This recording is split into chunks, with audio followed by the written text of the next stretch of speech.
Facebook, YouTube, the day of Jesudia, the archangel that rewards those for their spiritual labor. Nope, not Fig. She's a false goddess. Quick acknowledging false goddess on God's days. All right, topic of the message. It's April Fool's Day. I was checking. Well, found out that this was also the National Day of Atheism. I wonder if that goes together. But anyway, look, if you are the kingdom of God, you serve a wise king.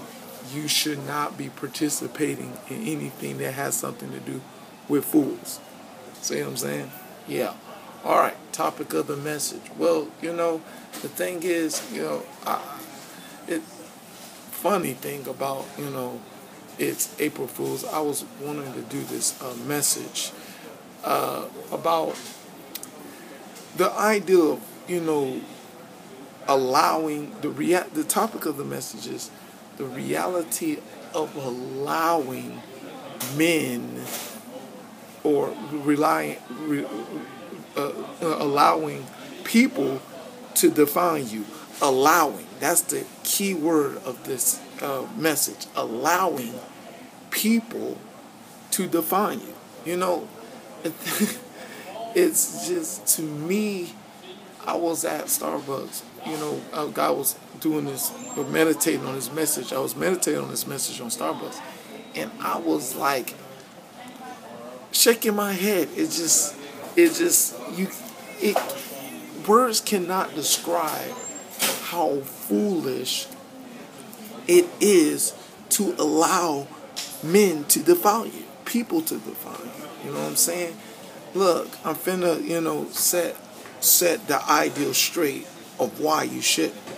First of all, people did not create you. Nope, they did not. Men are procreators. They are not creators. They can create things by the ability that God has given them, but they can't create human beings. You know what I'm saying? And second of all, they do not know your element, they do not read in the structure of your DNA element concerning the chromosomes that was given to your father and your mother, that put you together, that established the makeup of who you are. Men cannot look at you and look at that and know what's really inside you. They do not they can't look at you and say, "Oh, I know the dynamics that make you who you are." They can't do that. Just by looking at them with their eyes. They can send your blood DNA to people that can, look at your DNA and tell you where you're from. They can do that and find out where you're from, and still they don't even know the makeup of the kind of person that you are as an individual, that God can only know who you are, because he created the pattern and the procedure of mankind that it is right now. Only God knows. But now the thing is, and now the third part, here's the third part. Now, men, I don't know if many people are noticing this, but men operate in a fallen nature. You know what I'm saying? Men operate in sin, or as David says, men are born in sin, shaped with iniquity. Men do not have the ability to judge correct. A person that leans towards to operate in negativity more than positive will not have the proper viewpoint to see or examine anything correctly concerning what they're looking at. You know what I'm saying? Men are not the majority, not everybody.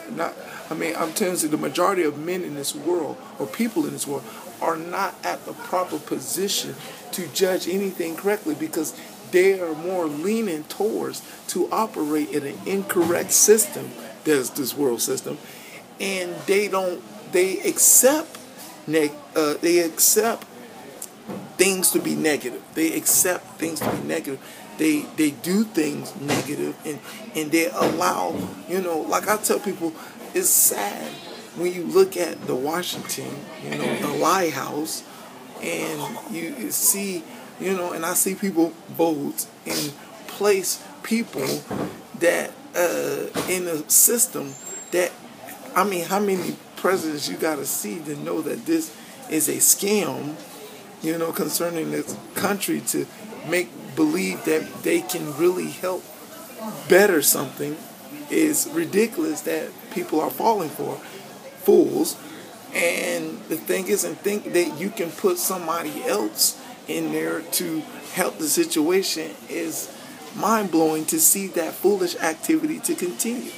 But how many times of how many negative things that have to happen concerning the economic things and the social things and all kind of bad things that are going on.